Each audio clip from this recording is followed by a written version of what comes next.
and welcome to Detroit Comics Party, episode 55 with Jan. Hello, Jan. Nice to see you here. How are you today? I'm doing Good, good. good. It's a pleasure to have you here. Yeah, absolutely. You're gonna be at Comics Party on June 23rd, so that's how we are supposed to know each other from. And you came out to when we were taking photos the other week, right? Mm-hmm. Okay. I just want to make sure. I'm just asking for me. My memory is very bad. So, can you tell us a little bit about yourself? Like, you handed us a business card that said, webcomics. Hi. And that did not prepare us, I don't think, at all. What do you mean? For what you had, which is like in a classification that I would not merely call webcomics. Like, there's a million people who hand out a business card that says webcomics, and it's like jokers who don't have much work or skill. And your website definitely blew our hair back pretty a strong talent. Thank you. Yeah. How do you do that? How do you become that? I don't know. I've been drawing for a while now. Actually, I've never really wanted to be an artist before. Like, I started out as like wanting to be like a microbiologist, and then I'm like, oh, well, I really want to do some creative work, so I decided to do more of a graphic artist stuff. And I was actually at college here in Troy. It already closed down, but it was called the Art Institute or whatever? Oh, okay, that's cool. where I went for 2 years when I figured out that the third final year was just making portfolios. So I'm like, why am I paying this much money to just do whatever I'm going to do work. anyways? Yeah. I mean, I liked the first year, though, because they actually, crammed all the fundamentals of, design in there. So, yeah, there was a really cool, design philosophy class that I took that was really cool. Did color theory and, the balance, everything, and composition and stuff, so... What are those? Yeah, I was just going to It's just, what you place where on the canvas. Yeah, so there was good classes there. It was, a good place. Right. You just got to the point where the third year was just yeah, you're going to be drawing, which is what you'll be doing anyway, right. So whatever. I took graphic arts, and then I switched over to digital media because I wanted to do a lot more techier stuff. Yeah. And they offered, classes with, cameras and videos and microphones and sound manipulation, too. So I'm like, yeah, that looks more, up my alley. So I went in there, and every single class I went to that was, an introduction to, video editing, I'll be in there for a week going I don't know what the hell I'm doing. I go back to class the next week after, skimming through my textbooks, and I'm already weeks ahead of my whole entire class, and I'm like, I don't know. It was that just must be terrible for you. Of being so good at school. Right. Something Mike and I can really identify with. Right. But I mean, you clearly have high technical ability, and your technology ability is I crazy, really love gadgets and computer stuff. So you have cyberpunk dream computer. Yeah. yeah. So this is my gaming keyboard that's usually used for WoWs. Yeah. World of Warcraft games, where you can actually program different shortcut keys. And, to switch over, spells and casting, you can actually put, multiple keystrokes in per key. And it actually has, 1, 2, and 3 for all 22 keys, plus the 2 extras here, and then there's 4 side things. So if you want to draw really good comics, you need to get this machine that has the comics mode on it. Which one is comics mode? They're all Comix mode Okay. for this software that I use. And then this one's usually for color, and the middle one, the blue one, is for like inking. So Yeah. everything I use to print like black and white stuffs, I use this one. And then Cool. I do some editing work as well, so that's the third key. And then they all have like the 22 like Control Z, Control S's, and grabs and rotate. And I just don't want to like click on the screen while I do it, so everything's in here. That's cool. That's Very cool. Yep, and I have that little tiny mini portable keyboard because I don't want my whole keyboard to take up my space. So That's like very Control cool. T, stuff I don't use very often, I just use these shortcut keys. So cool. yep, and I I- customized the tablet, so I'm not like messing with the zooms in and out for this. And I actually like broke apart my tablet pen. On purpose? Yes. So what That- how does it? So I don't use the eraser tool. Like I don't like the whole flipping motion. Yeah. So I totally like locked this because I couldn't like pull it apart. So it's just disabled manually. And so I took apart the cap that was in there to expose the pen tip a little bit more. And then there was a side button Mm-hmm. which I never want to use because everything's programmed on here, Right. and I would just constantly misclick, so I have to constantly Control Z. So I'm like, then screw this. So I broke apart all that, and I put some little like custom little, those like pencil So you sponges. split those little pencil squisher and then things. yeah, and then taped it on. In like different thicknesses, so this one's a little bit thinner than this area, so it molds into my hand. So it's like a perfectly. set of tools that you just look at it and you're like, whatever the fuck this is for, this person's really good at it.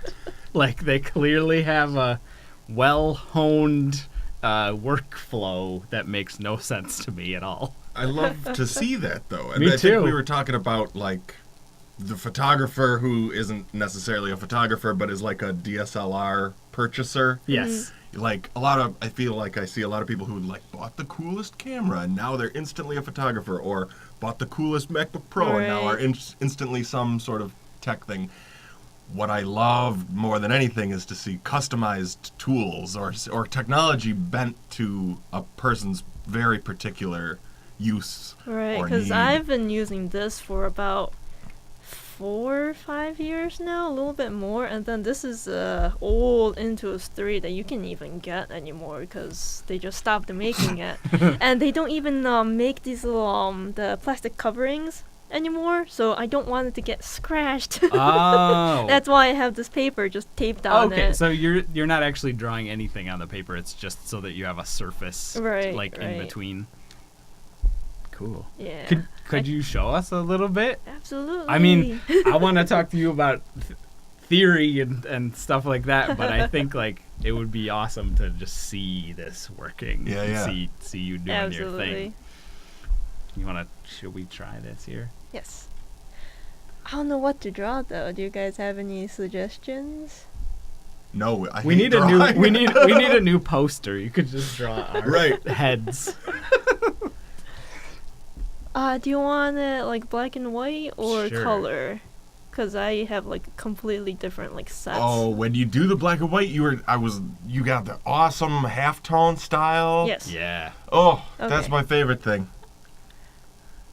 Can you switch back the Oh, window? yeah. Oh, you can't see it. I can't see it. Oh no! I'll have to not switch away. Planning, dude. Next time. What is planned? I don't know. So yeah, so on my black and white, I used this binary black and white settings. So everything is ridiculously large. So I Okay. work with 600 DPI, which is already like way more than what the printer can even handle. So every time That's I good. shrink it, all the pixelation would be like blurred out, I guess. It just shows up a lot. Yeah, this is cleaner. high enough resolution that it's not Right. going to show any pixelating in the print. But Right. but binary means each pixel will just be black or white. Yes. Yeah, yeah. Awesome.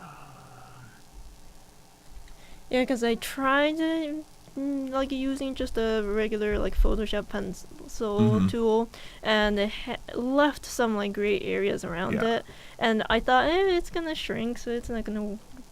You can never escape that unless you like blast the contrast. Then you end up with black and white, anyways. Right. I don't know. I'm just excited to see this. Okay, so first. Yeah, these are just my We need more blue in this pure black and white landscape. So yeah. Oh no, it's already impressive. Oh no. Loose and easy style. Yeah, see, with this little shortcut key, I can like zoom out, zoom in, use my tools. And it takes a while to like teach my hands to know which key does what, so I don't have to like consciously think which one does what. I can see that it would be a long time to acclimate to such a tool. I mean, It looks like if you're you draw a lot, it'll Right. you learn it faster. Just still, the idea of drawing a lot is terrifying. Terrifying. Yeah, it looks like you're gonna control some kind of giant like art robot. I was thinking, like, I'm finally getting some hand deformity on my left hand from, like, control shift is a common. Do you want to? Yeah, sorry, I need to. No, it's okay. Here you go. I think this would be. Yes, that's perfect. Cool.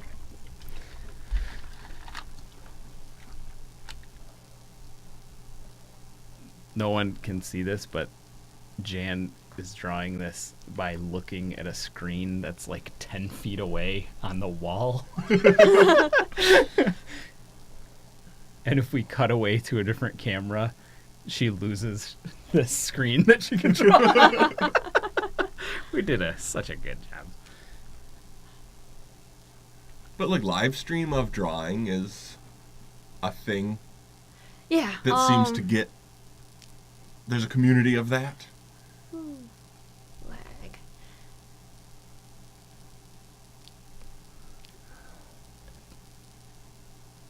Is that something that you do too? Like live stream the drawing I ever? used to do it a lot more often, but nowadays, I've been concentrating on my comics, so I'm trying to like get back to it because that's like highly requested thing that I get once in a while. Or I don't know what I'm saying.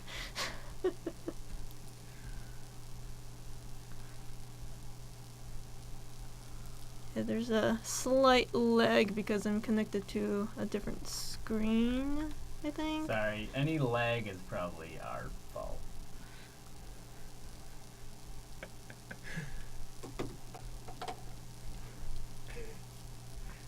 So yeah, usually it goes a What if we bit push your hand faster. out of the way? Can you still draw then? Yeah, here's like a basic outline of like all the placements gonna be. Yeah. And honestly, I just go straight into inking from here. Nice. That's a good style. No, because you know how like comics you go into like penciling first and then you I don't know outline about that. Usually it is. Yeah. And If you're doing good comics. Yeah. and plus, especially in the Western comic style, like they have Yeah. a penciler and then an inker, so that's why you need to draw all the details in pencil at first. Yeah. But I don't know, I just don't like. Well, first it saves time for sure. Yeah. But I don't think we're big pencilers either. No. I've been penciling this new thing I'm working on a little bit, but probably not terribly much more than this. But Kevin's got this. When you're in the zone, Kevin's got this style where he can just, like, it unfolds, like a finished page falls out, and it's not just done, but it's quite brilliantly organized and laid out. Aw. And, like, especially the shit where, like, Ruth is falling off the earth, her, like, room is opened up, and it's the end time. Oh, yeah. Like, how do you do that? Just out of nothing. Like, That's very neat to me. Oh, thanks, man. I can't, like... I don't know. I feel the same way about your drawings. I do. Because you're a barely penciler. Oh, yeah. And you'll just... I mean, it's like you're starting tiny a lot of times and then moving outward into, like, something that I could not be able to identify until it's taken that shape. Not to say this in a mean way, but like the autism horse drawings. Do you ever see that like set of examples where it's like you're able to pick out a detail on something and draw just that detail, but then also draw another detail exactly where it needs to be on the other side of the page, and then they all come together. I think that's awesome.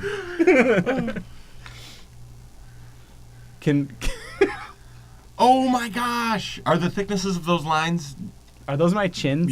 The pressure changes the thickness of the line? Yep. Oh. Yeah, and then cool. I set it up so weirdly that if I, like...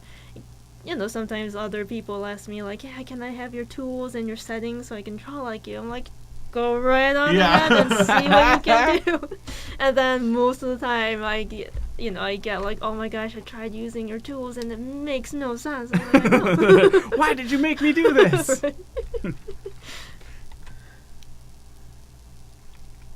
I was hoping that I was going to be one of those, like, the manga, like, fat guy that has the big lips that are just a circle. Yeah.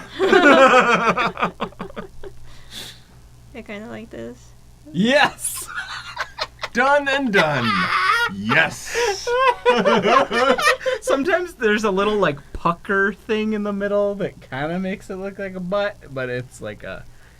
Oh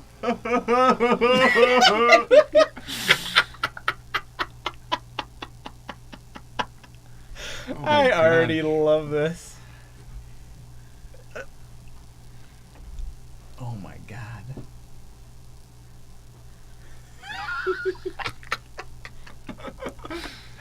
Yes.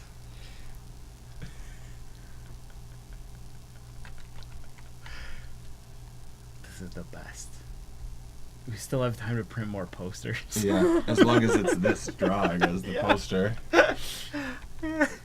What was it? That little pucker. Is it the little this thing? I can't draw anything. I don't have a pen. I haven't drawn anything in 2 years. Yeah. Like like this, this shape, and then in the middle of it, kind of like, like you know what I mean? This thing. Oh, You could draw. yeah. There you go. You got it.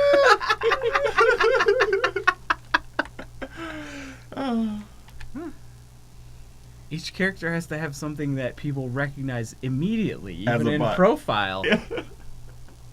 And me, it's always been my voluptuous full lips.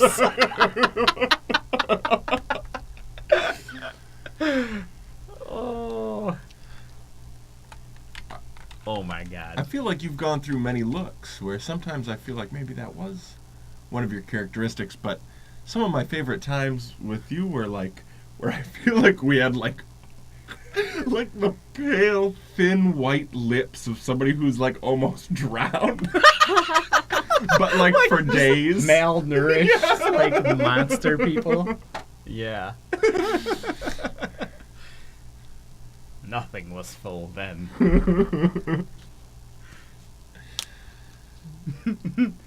Oh my god.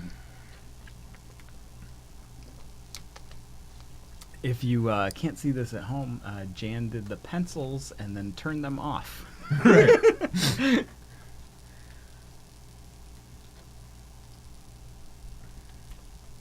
But this is gives me a good feel for next comics party. Now that this comics party's done, I can stop worrying about it. It's over and there's nothing we can do about it anymore.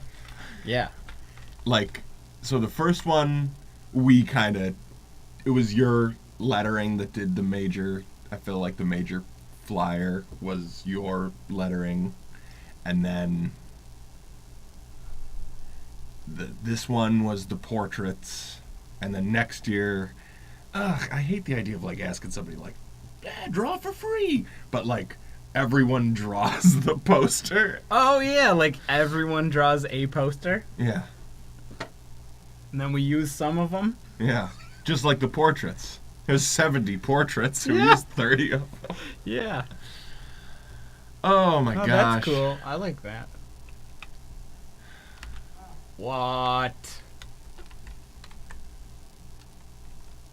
You just flipped it backwards with like one button. Yep. What software Do you is have this? that thing where you only like to draw faces in one direction? Yep, I tried it in different ways, but it takes so much time and effort to I like feel that way adjust too. here and there. So Yeah. I'm like, if That's I have a brilliant, technology. yeah, that is a brilliant way to get around that. hmm Wow. That's so Like I cool. draw in paper and ink too, but I always have to flip it and put it against the light and see everything's well balanced. Go back, fix, and Yeah. go. So at back this and point, forth. it's like it just takes longer to do it on paper, basically. Like, because you could take these kind of shortcuts, or Yeah, pretty much. not like shortcut, Right, you right, know. right. I, But oh, here, I'll put the screen. Not the offensive kind of shortcuts. I think, I don't know, like some aspect it's a lot faster on paper and ink because you can't use that Control Z. So Mhm. I'm like, whatever line goes through, I Yeah. will use it. But with the digital, because you can, do it over so many times that Do you use a pen or a brush when you draw I on use paper? those nib, like those metal brushes Mhm. for Cool. everything. So yeah, like I love pen pressure and utilizing it. So like without it, it doesn't feel right, I guess. Okay, yeah, So yeah, a lot of my friends like to use those micro Little pens. micron ones. Yeah, I never liked those. So I think we've used those a lot. Not anymore. I've used a bunch of them. I've destroyed many of them. I used to love those so much, but I think it was just because it was like the toy that I could never have, Like Yeah. when It's like, now I have it. right, and then it's like, oh, I pushed too hard. Oh, I draw too stupid, and like I just have sideways pens. I don't know. This thing is my favorite, the V5 Precise rolling ball, because you can get them for a whole bucket of them for zero cost on Amazon. For Right. sure. my favorite. I have a bucket at home. They're very good. But then still, I don't think I've had a comic that's been published or gotten printed that was that pen.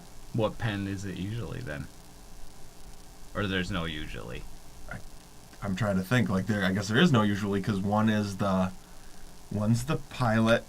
Is it Pilot or Pentel brush that everyone has? That's $10. There's the Faber-Castell one. I That is- don't know that one. It's like a felt tipped, pretty cheap one. They usually sell it in brown and black. Nice. I don't know. I've seen that one a lot. You mean the one with the actual brush on the end? Yeah. It's like the That's nylon a- bristles. I think that's a Pentel GFKP, I think it's Ooh. called. That one is nice. If you want to use a freaking paintbrush to draw everything, I did. it's the most paintbrushy thing I can tolerate. Yeah. No, the But new I book I'm still- working on is all brush. With that or with a brush? Brush. Oh my god. I got a fat brush like a preschooler's brush. Yeah. It's not nice. It's like whatever the crappiest one that almost looks like it might be nice. It doesn't go to a point, and it definitely doesn't go to a point anymore because smashing it is Right. the most cathartic action. Dude. Anytime I do anything with a brush, the first thing I do is take it and then like either cut out half the bristles or like cut it down so that there's only one left.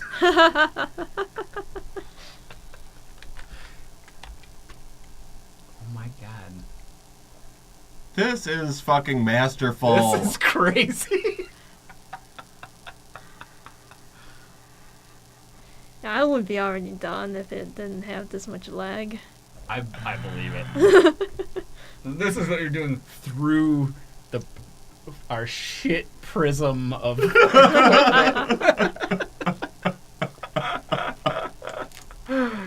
Oh my god. Oh my god. All right, and that was Holy shit. that big width change was just by pressure, not that you switched brushes. So your pressure is huge. It is. Sensitive. Yeah. Holy shit. So do you have a way, like when you twist the pen, does I that turned that off. it's off? Okay. So like if you have, so none of these is like a chisel. It's all a brush. Like it's all like either thin line or thick line, but not in like a chisel shape. See, that's the really weird part about my brushes is because it does both. How? By setting, I actually made like Oh. a custom like brush tip for this specific. Oh. Yeah. So I use two mainly, and then this one's the actual brush where it's very circular. Whoa. Yeah, and then when you blow it up, it actually has like a texture around it. Cool. So it mimics that like ink on paper feel to it. Wow. Yeah. But this one has like crazy sensitive pressure, like pen pressure on it, so it's like it blobs a little bit. Yes, Whoa. that's fucking so cool. So it, Man. yeah, so I'll be able, like it will be able to detect my handshake, so it looks like there's like ink blots on the paper. Whoa. And then That's so cool. this one's a We little, gotta figure this out. yeah. So this one's a little more stabler, but it's a flat, semi-chisel ink brush Okay. that I use. So if it actually is like a flat brush almost, but if I use it in a specific angle and a specific speed, it'll Yeah. point out a little bit. Okay. Yeah, So- and it'll prevent me from making too thin of a line in comics, because I've noticed in like professional comics and like when I was publishing stuffs, like when I go into details, I end up, because you know you get to blow up the screen so much, you get to draw like whatever thin lines you can on the computer. So when it prints out, like everything goes like gray, or you know it just, Oh, yeah. the Because printer you're- won't be able to print it. You're 'cause it's too beyond thin. that like resolution that it could resolve. Right, so on the I print. made sure that my tools could actually prevent myself from making those lines anymore. Because You're if it, smart. yeah, if it goes thin enough, that brush just won't work Right. anymore. I think we both know exactly what you're talking about, but we've just never solved the problem. Or at least I haven't. Like I know like every different thing that you're describing is like, it's like, yeah, it does that wrong when I try to do Right, that right. too. But then like you have a good answer and a cool solution for everything. Yeah, and then I don't know, I feel very like traditional even in the digital software, because the software that I use is a Paint Tool Sci, and it's like 1.0.0, like it's one of the earlier builds of it. And I don't know, like it limits me from using certain things. Like I used to use Photoshop for everything, but it has way too much tools that makes it easier for me that doesn't come out in paper right. So I had to like keep on like limiting and trying to like shave off any like too much shortcuts. Yeah. So I boiled down to this like very specific like small set of tools that I actually use for pretty much everything. So yeah, there's other programs that I can use, like Clip Art Studio, I think, was one of the more like standard manga and comic. Comic Studio, I think. Okay. It's the Western version of it. Okay. But yeah, it's made for comic artists, and it has a lot of tools. They're like, oh, you can do this, you know, in an instant. Or like, oh, you can do this texture in a single button, and they'll shortcut you through Yeah. the entire thing. But I'm like, yeah, Gotta but do it it. loses that like handmade. it becomes too Right. planned and like rigid, and there's not enough. I don't know. That's why like the last book we did together, like actually drew everything smaller on paper than it was gonna be printed, Okay. so that you actually have more randomness and like you have right. less control over the finished thing. Right. Almost, I don't know. Or at least you No, I get it, I introduce get it. the right amount. I think that's kind of what you're talking about is like introducing the right amount of chaos Right. into it. Right? Yeah. That's cool. Yeah, especially there's other tools that like helps you like you know in manga and like comics you have those like speed lines where you do a lot of like movement lines on it. Yeah. There's a software that can generate that in a single like little adjustments. Oh. Yeah, and then you select the little piece that you're supposed to do that, and then you put the little settings in it, and then bam, it's already done. But every line is so like vectorized almost that it looks like a computer generated line, you know? Yeah. So, yeah. I don't know. I probably don't have the words to describe it, but your stuff has like a very organic but within its style like absolutely perfect look to it. So I'm that's still really learning cool. and trying. Okay. I don't know what you're learning. I don't know what's left. I don't know, I think there's a little bit more that I can do, Yeah. but because, you know, I'm working with a very limited set, like I force myself to do that, so I need to like push my envelope and see how far I can use those sets of tools and see where I can go. Yeah. Can you tell us anything about like the books that you've done so far, or anything about your webcomic that you have going currently? Well, right now I'm working on a fan comic that's based off of a game that I really, really like. Yeah, which game? It's a secret. No, it's LSD Dream Emulator. It sounds fucking cool. I don't know what it is, but it sounds sweet. He's one of my inspiration with trying to even become a graphic artist. His name is Osamu Sato, and he does graphic arts, like just design work, animation, and gaming and 3D. Like he does everything, and he's like a huge musician as well too. Like he does acid techno Okay. genre, and it's amazing. I love his work. So, and one of the games that he made was LSD Dream Emulator. It's about, I think he was working with somebody, and she took dream journals for about 10 years, and then he took like elements from her journal and just made it into this like open world, just a 3D environment that you can do whatever you want in there. Wow. And then Cool. sometimes it triggers something, and then you get like special movies and like little events that happen. Sometimes it's completely random. Sounds awesome. Sometimes it glitches, and we can't even tell if it's a glitch or not. Like, am I supposed to be in here? Was this on purpose? Or was it an event? I have no idea. And they just keep on going. What is this? What platform is that? It was a on? PlayStation 1, Japanese only, and then they finally have like a PSP, like PlayStation Network game that you can buy for about like $5. Cool, man. But yeah, Sounds awesome. it's great. Honestly, it's not the best game of all time's sake, because you do run out of stuff to do, because there's no like objective at There's all. no expansion pack. Yeah, 'cause no, 'cause If you for, read the like, strategy guide, could you write a strategy guide for this game? one sentence, just walk around. But no, like super for cool. Yumaniki, it's another like dream-based open world game that's an indie made, I think. Mhm. That one has somewhat of an objective. You have to collect things, and then there is an actual ending to it. But with LSD, you seriously like have like days that counted down. Sometimes you get like a text-only screen that like it has a clip of one of her dream journal is, and then there's some that has like a you know Wow. trippy like video that pops up with no context whatsoever, and then you go through 365 days of it, and then you get like a little like, hey, happy new year video, And it starts over again. It starts at day 001.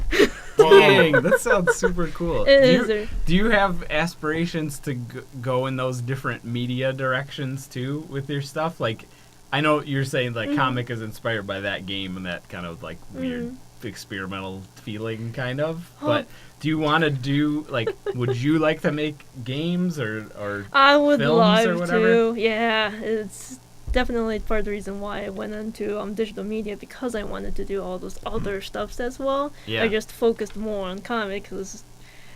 Yeah, once you get into it, it's a lot more than what it seems like. You know? For sure. Yeah, so I started like reteaching myself everything about art, because I never had any professional like classes on it. Like, I don't know, I've always been a science tech person, so I never studied like human anatomy or like perspectives or anything, so I had cleared off my slate of any like art knowledge that I had when I was doodling during high school, and then just re-taught myself from step one. Like, I seriously started from like how to draw little cylinders with shading and how to make it 3D. But that was when you were 3, right? No. This was when, like, 4 years ago, I think, where I like really started to like focus on art. So I kind of dabbled on it. Like, I told my friends, like, yeah, I'm drawing comics, or like, oh yeah, I'm drawing anime. Aren't I cool? But they have no idea. and then I started to like, told myself like, I really should like try to like put myself out there with like contests and publishing. And then I looked at my arm like, crap, I know nothing about this shit.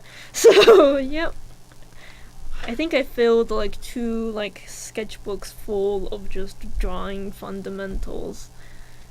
Wow. Yeah, because I wanted to be good, and I just kept on working on it. So That's such a good message to have. yeah, because like the basis of an art skill that I had before was just, copying from other artists, and I just had like a style that it's like a zombie of like different art styles out there, Yeah, one of the huge inspiration was what was his name? Jamie Hewlett? The guy who drew Gorillas. Yeah. Yeah. And Tank Girl? Yes. So I definitely copied his style for a while, and then there was another artist, and I copied his style, and then it just formed into like an original looking stuff that's how not it really happens usually, right? I know, but Yeah. I didn't know anything about like bone structures or how to move a body. I just replicating stuff that I've already seen before, So I wanted to make sure that I can draw anything in any angle in my head as much as possible. So yeah, it was another whole new relearning process. That's cool. That's a level of diligence and dedication that is impressive, very much. I don't know. I'm not a diverse person with different skills. If I would choose a skill, I want to be like the best at that, That's a super good message. Right. All I could think of is like, what's that like? Like, what's it like to want to improve a skill or want to, or like be so ambitious as to think that you're gonna become better at something, or like what's it like to want to be the best at something? Like.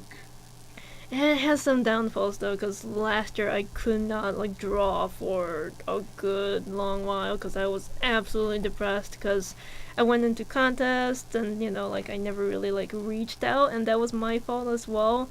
But yeah, I just it never went off, and I had to like be stuck in an office, trying to pay my bills, and I'm like, yeah, I don't have what it takes to actually like make a living out of it, so I'm done. I have no purpose, and I got super depressed for a good while until my boyfriend and my friends actually talked me into no, you've spent this much hours and time, and I know you love doing this, so just get back to it. Awesome. I'm glad they told you that. Me too. Me too. That's cool. That's a cool story. So yeah, so that's the fan comic that I'm drawing. Like I said, I don't want to be too sporadic with that comic, even though the I don't know, there's no story with that game whatsoever. So You're trying to force one onto right. it almost. It's like in my introduction, I already said like this is an unnecessary story for that game. It's not meant to be, but I think that by adding like characters and stories and elements from that game, I feel like I can introduce that game better to people that's, not familiar with such open, crazy game like it is. Mm-hmm. So yeah, it's just like my gush of love towards it, Do you feel like you are kind of imposing more structure onto it than was really there in the first place? And I hate not it. that it's a bad thing, but I just feel like it's a bad thing. But I think you're just doing what you just said you were doing, which is like you're offering people a way in to it, where they're like, they think they're gonna read a story. They're like, oh no. But no, and I actually did like make like few characters. It's about a guy that's like completely worn out of his life, and then he's like sucked into the craziness that this device is offering him during sleep. Is this the little thing with the face on it? Yeah. It's like a little round head. Yes, I with just the started horns. reading it, but I should have read the whole thing so I could it's ask you fine, more it's questions. So yeah, it's about him, the main character at first, and then you get to see like different characters that has that same device, and then I wanted to introduce to people like, hey, yes, we are playing the same game, but the experiences and what you're going through is completely different per character. So everyone has a different personality type, and each one, interprets the dream different, even though they're seeing the same exact thing. So say you dream of like you're falling off a cliff. One guy would think, oh, so like maybe I have this like weird feeling of like giving up or like a suicidal tendency, but then the other person would be like, no, this is like me like trying out new things and like this is an adventure, Mm-hmm. So that will be the whole entire thing. It's about these characters experiencing the same dream but interpreting it differently. And then the one comic that I'm working on right now on the side, and I've been kind of like warming it up in my nest for, I think last year was like a 10-year anniversary for the story, and it's morphed over the ages, and I'm super excited about working on it, but it's called Verity Familia, and it's supposed to be a mafia story, and then I added like so many different things into it that it became like, they're not technically mafias. They're an underground criminal organization that does stuff that you want them to do by any means if you pay the cost. But they're technically not mafias. In Italy. Was that so you don't get sued by mafias? I hope so. I guess they don't sue you. Just damage your body. Right.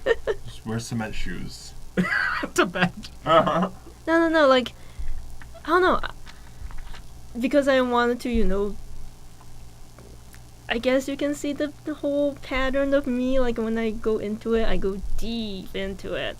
So I have so much, like, mafias and criminal organization history books and, like, case studies. And I watched, like, videos and videos of, like, what this guy did for what cost and this incident. And then that got me interested into, like, other criminals, like, just random robberies and mass murderers or like psychopaths. And then after that I went into like the modern like digital criminals and like corporate criminalization as well. Like they're not technically in jail and they are doing the right thing, but it's screwing people up, and I wanted to incorporate all that into that story. That's cool. So you're getting like the whole spectrum of criminality, Pretty like, much, in yeah. one thing. Mm-hmm. Does that one have the kind of like fantasy elements to it I too? am Or is so it... bad at fantasies. Yeah, but I mean, you're doing a comic about a LSD dream machine. But that's all scientific, though, because the whole premise is that the technology had advanced so much that there's a device that can hack into your brain, and then it will generate dreams for you while you're asleep. And then the whole...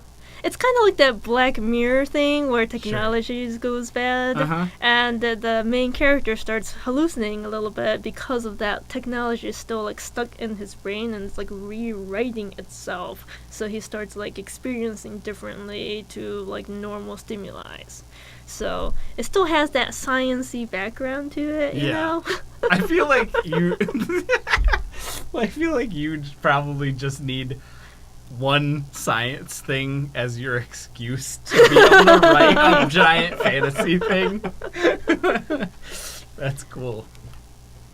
Oh yeah, like most of my stories that I write are sci-fi. Like there's like a whole like star, like it's going to be like a Cowboy Bebop-y, like, you know, traveling from planet to planet story, but it's all about this one, like I studied into like time and how like space travel is going to be realistically. So he traveled like light years and light years like in the past when the story starts, and then he's, you know, just a carefree guy just experiencing different planets and different societies. But then while you're reading into it, you realize like, oh wait, these are actually future humans that mutated over the years, so they're not aliens, they're actually humans that went out into space and then they got adapted to each of the planets, and he's just hopping around. But because galaxies and planets are so far apart, that it's about his whole Is it about the like time problem thing right, where everyone everything else besides you is aging many thousands of years while you're traveling really fast? Right, yep. So he eventually, you know, goes back to Earth, and then he realizes, like, you know, like the whole, I don't know, I want to really focus on like the mental screw up somebody would go after. And then there's like a whole organization that pretty much like forced people into space exploration and, you know, just traveling, I guess. Yeah. For, you know, data collecting and experiments. But then they eventually realize, like, no, like androids and like AIs are better for this task, right? And not let people go through they this. Need less care, less resources to have them go places. Right. So he actually ends up like meeting one of those androids, and they're like, no, like it got updated, and then you're like a relic of our time. You're like one of the remaining humans that's still doing this job, but he doesn't know what else he would be able to do by now. Right. And he probably there's this book or a series of books called, one of them is called The Forever War. I think it's like a sci-fi book, but they go into a lot of that type of thought experiment stuff in there where it's like they go out on these missions or whatever, and they're going, you know, near light speed, so they're, you know, back on Earth everything's aging a lot more, so by the time they get back it's been a couple of years for them, it's been 500 years on Earth. So they come back and they have to adjust to like all these different cultural shifts, and they like that was the part they placed like this emphasis on instead of like the technology or whatever. It was like yeah, now everybody wears a ton of makeup, and these like space marine people like would come back and they'd be like, I don't even want to be here anymore. Let's go on back on this mission or whatever. And just the idea of that they're like their cultural norms that they had 500 years ago, that was what made them like outcasts in that society of like just that they seemed insanely old-fashioned, like cavemen almost. Right. And that was like their curse. Anyway, that's that book. You're telling me about a cool thing that you're made up and you're making. So yeah, I don't know, I have a lot of ideas that I want to start, you know, actually making it into a comic format, so. That's cool. Are you printing any of these? Or oh do you yeah, have plans absolutely. To? Cool. Do you have anything in print right now that people can find? Not at the moment. The anthology magazines and books already, you know, out of print by now. So I need to make some like personal, self-published stuffs. Cause I was thinking about like getting into like actual like big name publishers, but I don't know. It's really hard for you to actually get into that business right now. So it's much more easier for like indie comics to like publish your own stuff I think than when you getting said things it's hard out. for you to get into that, I think you're right. You're saying it's hard for you to get in. I don't think so. No, 'Cause it I is think actually that bad. should be no problem. There's got to be like big. Is there still like big indies? Is that a scale of business that exists anymore? I'm not sure. Because I know my favorite comics, I don't really read comics, is Cyanide and Happiness, and I know they're very successful Yeah, for years now. that's got to be one of the biggest web comics. Does it exist in? T-shirts? Yes. It exists in T-shirts. There's got to be books of it. Oh yeah, books. Yeah. Mhm. Mhm. But I think they're, I think indie published or like small publisher based. I think. I don't know. I've always looked at their company that they got their books published through, and I haven't I've never seen that company outside of their books, so I'm not sure. There's got to be I think there's still like the industry exists that's like the old style one where somebody works really hard on their craft and then sends it to a kind of publisher and like hopes that some reader will read it and like it Right. and suggest that it go on to be published or something. I think that old-timey model exists in some form.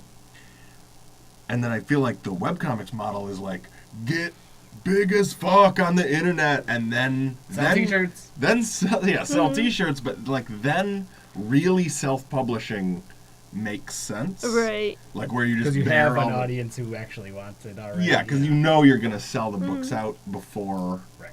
Like you've counted your chickens before they've hatched, and But I've And then they seen. all hatch. right. If you know, yeah, that's the thing. You know they're all gonna hatch. It's not bad to count your chickens before they hatch if you know they're all gonna hatch. Right. Exactly. No, because some of the. Laughing. Please say your thoughts. What was I saying? Something to do with publishing. Oh yeah, I've known people who actually like made the books self-published and then went out in the streets and tried to sell them too. So and I think he made a pretty good living out of it too. So I mean, that's our way. Yeah. I mean, if you make comics, you'll be out on the streets soon. But I feel like we have no measurable audience. And, but we're loudmouths who can carnival bark and move and then eventually that can mean moving units. Yeah. But still we have an 8-foot tall bookcase of copies of stuff that has gone unsold, Sure. I was Yeah. telling somebody like, I must have sold hundreds and hundreds of copies of Organic State. And I was thinking, that has to be a lie where I'm trying to make myself sound cooler. And then I did the numbers on like how many editions it's gone through. That's about right. Yeah. Hundreds and hundreds of I copies believe of it. that. Which makes me feel cool. But Like that's that when you- was funny, like The moral of our story is that you just have to be out all the time. Like, you have Yeah. to be at shows all the time selling your own books unless you Right. had, like, some fantastical publisher to do all of that stuff for you. Right. I've never encountered that person or group or entity, So Right. it's up to you to be out there, like, selling your stuff. But yeah, I'm definitely just restarting my career back up again. So did you go to a lot of shows when you were careering? I've More? went to 3 anime cons, but because my stuff isn't like technically anime enough for their audiences, like I went Jeez, to what do they want? I went to Ohio Con one year and I sold nothing. Like people just Really? walked by and they did not give any focus on my table whatsoever. Damn. But then when I went to Chicago, what was it? ASUN, I think. then I made like $300-400 just by commission alone. Like I cool. wrecked my Awesome. arm, That's super cool. and I couldn't You even can pay for the surgery. right? No, seriously, my shoulder was just killing me because I had lists of like commissions, like those Were they a table lot of them sketch. that you knew, or did you have to look a bunch of them up? I'll look a bunch of it up, but yeah, still, like I've been like drawing from start to finish, and I let my friends just do all the selling and the actual store managing That's because I cool. was that busy. Cool. But the first, I think it was like the third YomaCon in Detroit, I only made like maybe 100 or so. So it really depending on the location as well, I think. Detroit's a hard sell. Oh, yeah. No matter where Mhm. or what. I don't know. Did you hear anything about Motor City Comic Con, which we just missed? I think this weekend. No, I heard that I missed it. I didn't go to it. Yeah, I was going to, but I'm like, I didn't know that they closed that early. So I think they want money to get in. Oh, it's very expensive to Oh, go very. there. Yeah. Which makes me not want to get in. God forbid you're an independent artist who wants to sell their books there. It's like, yeah, their tables are like 300, 400. That was the Yeah. first place we ever sold comics, and we thought that was like normal. Everything that happened to us there was like, oh, okay, I guess you spend many, many hundreds of dollars. You get a huge space that we didn't know we even had. we and bought then- a publisher's Nice. not just an It was artist alley. ridiculous. We That was ridiculous. we accidentally were totally balling out of control on Yeah, the first one oops. that we did there. But we did good biz, Yeah, and we yeah. were sufficiently wasted the whole time. Awesome. Yeah. Like, we were And- just yelling like, "Do you hate comics? Right, yeah. Do you hate comics?" That was a time when we had the thin, pale lips. 'cause Oh, her we had lips were made- so thin. We'd made sheet pans full of hardtack, like seafaring pirate food, like a bread that doesn't. It's like a hard bread that doesn't go bad. People would like, take it 'Cause on it's already overseas bad. missions. And all we were doing was drinking like Coors Light and eating hardtack, Whoa. like for all day, all the days. Dirty Gross Pirate Boys in a big publisher booth with one table just all the way up at the front and no product on it. Oh, Jan, thank you very much for coming on the thank show you. today. It was super cool to see you draw. Never seen his drawing that cool. So thank you for being here with us. No, thanks We for really having appreciate me. it. And I hope everybody will come out and see you at Comics Party on June 23rd. Yeah. So thank you, everybody, for watching the show from that camera that's up real high. And we'll see you next time. So, folks.